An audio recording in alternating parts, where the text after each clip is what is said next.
మిత్రుడు కేటీఆర్కు నేను సూచన చేస్తున్నా. హైదరాబాద్ నగర అభివృద్ధి కోసం ధర్నా చౌక్లో ఇంద్ర పార్క్ దగ్గర మీరు ఆమరణ నిరాహార దీక్ష చేయండి, మేము సంపూర్ణంగా సహకరిస్తాం.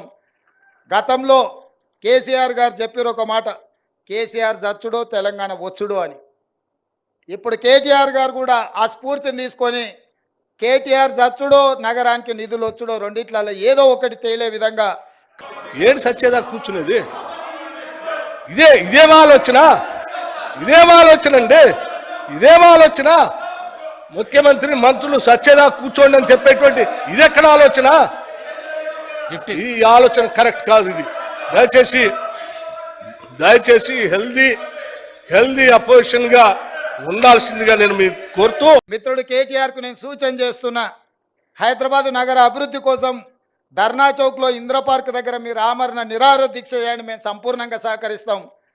గతంలో కేసీఆర్ గారు చెప్పారు ఒక మాట, కేసీఆర్ చచ్చుడో తెలంగాణ వచ్చుడో అని. ఇప్పుడు కేటీఆర్ గారు కూడా ఆ స్ఫూర్తిని తీసుకొని కేటీఆర్ చచ్చుడో నగరానికి నిధులు వచ్చుడో రెండిట్లలో ఏదో ఒకటి తేలే విధంగా ఏడు సచ్చేదా కూర్చునేది? ఇదేం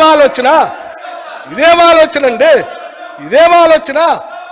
ముఖ్యమంత్రి మంత్రులు సచ్చేదా కూర్చోండి అని చెప్పేటువంటి ఇదెక్కడ ఆలోచన? ఈ ఆలోచన కరెక్ట్ కాదు. ఇది దయచేసి హెల్దీ అపోజిషన్ గా ఉండాల్సిందిగా నేను మీకు కోరుతూ,